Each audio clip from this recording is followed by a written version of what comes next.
ঘটনাটা যদি আমি টাইম ফ্রেমে যদি বলতে হয় তাহলে আমি বলবো প্রায় 20 বছরের ঘটনা। এটা 20 বছর ধরে 20 বছর ধরে ঘটনাটা আজ চলে যাচ্ছে, মানে এখনো থামেনি ঘটনাটা। ওকে।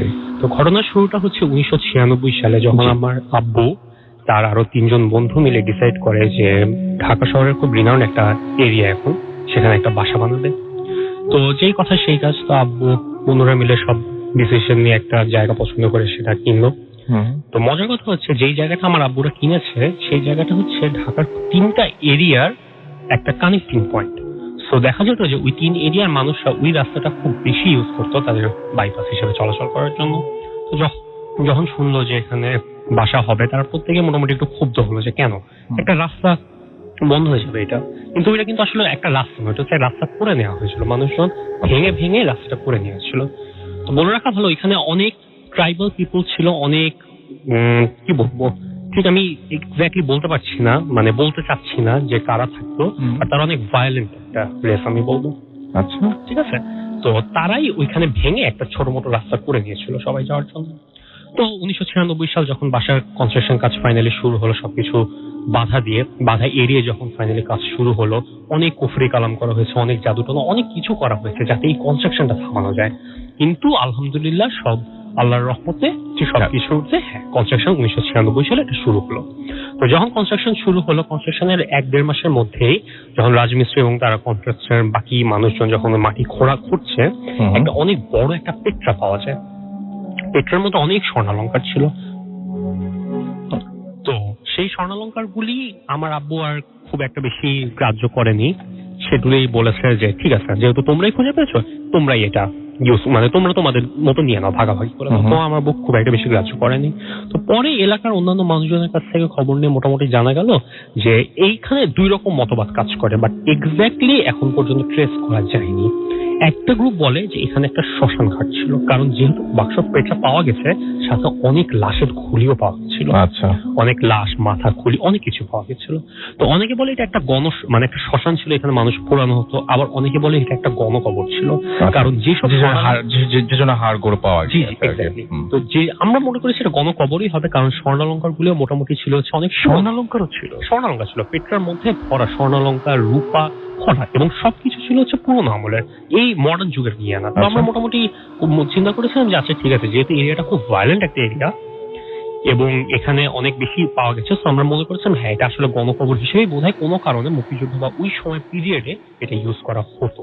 আচ্ছা, তুমি আমার কথা দিয়ে আপনারা হিন্ট পেয়ে যাচ্ছেন আমি কোন ভায়োলেন্ট প্লেসটার কথা বলতে পারছি, মেবি আপনারা অনেকে গেস করতে পারছেন। যাই হোক, তো কথা প্রসঙ্গে আমরা আগিয়ে যাই। তো ফাইনালি সবকিছু হওয়ার পর আমরা ওই এরিয়াতেই থাকতাম। তো এরিয়াতে থাকতে থাকতে আমরা ওই বাসাতে এখন শিফট করিনি। তো আমাদের যে ভাড়াটিয়া ছিল বা মানে বাড়িওয়ালা ছিল, আমরা যাদের আন্ডারে ছিলাম, তো তারা খুব প্রবলেম করা শুরু করলো। তো আমার আব্বু বললো যে ঠিক আছে, যেহেতু একই এরিয়াতেই আছি, বাসাটা যেহেতু কনস্ট্রাকশন শুরু হয়ে গেছে, তো 2 তলায় আমরা থাকবো। তো আমরা 2 তলার ছাদটা হয়ে গেছে, তো ঠিক আছে আমি কোনোভাবে ওয়ালটা তাড়াতাড়ি তুলে আমরা বাসায় শিফট করি। তো ঠিক 2000 সালের 5 এপ্রিল আমাদের বাসায় আমরা শিফট করলাম।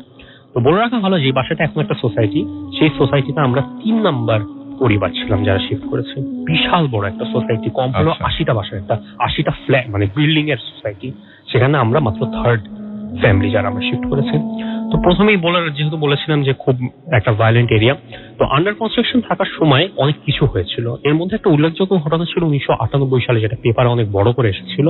সেটা হচ্ছে আমার বাসায় যেই রুমে আমি এখন থাকি, সেই রুমে একজনকে আটকে রাখা হয়েছিল এক্সটর্শনের জন্য, মুক্তিপণের জন্য আদায় করার চেয়েছিল, বাট মুক্তিপণ আদায় না করতে পারে ভোরবেলা ফজরের নামাজের পর তাকে জবাই করা হয় ঠিক আমার রুমের ব্যালকনির পিছন দিকে, ইমিডিয়েট পিছন দিকে ঘেঁষে তাকে জবাই করা হয়।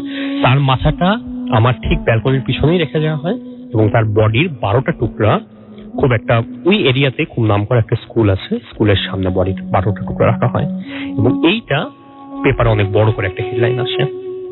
এই কারণে আমার রুমটা আন্ডার কনস্ট্রাকশন মানে বাসা যখন তৈরি হয়ে যায় ফাইনালি, আমাদের ফ্ল্যাট জাস্ট আমাদের ফ্ল্যাটটা যখন তৈরি হয়ে যায়, তো আমার রুমটা সবসময় বন্ধ রাখা হতো, কারণ এই ঘটনার পর থেকে ওইখানে ছোটখাটো ঘটনা শুরু হলো। আচ্ছা, মানুষজন আওয়াজ শুনতো, মানুষজন চিল্লার আওয়াজ শুনতো, ধস্তাধস্তির আওয়াজ শুনতে পেতো রাত 2টা-3টার পর থেকে।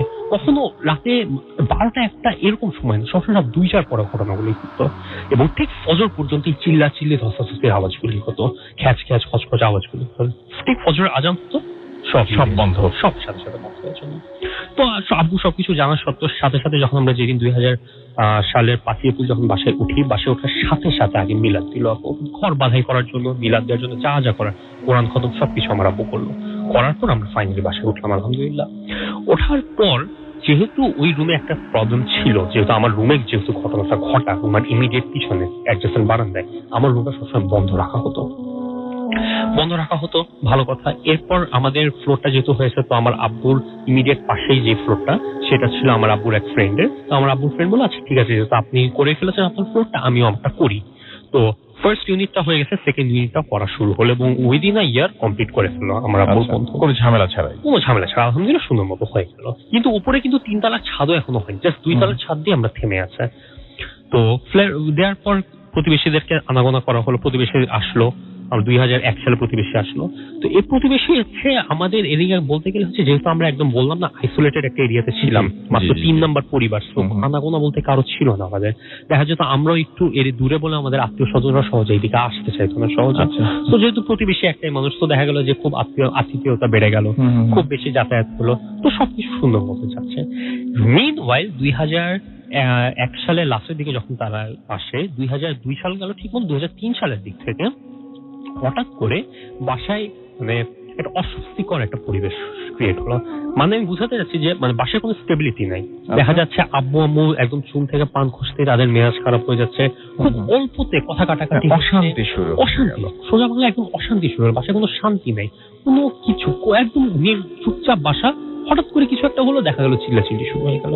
তো প্রথম দিকে জিনিসটা সবারই খারাপ লাগতো, বাট কেউ কিছু বলতে পারতো না।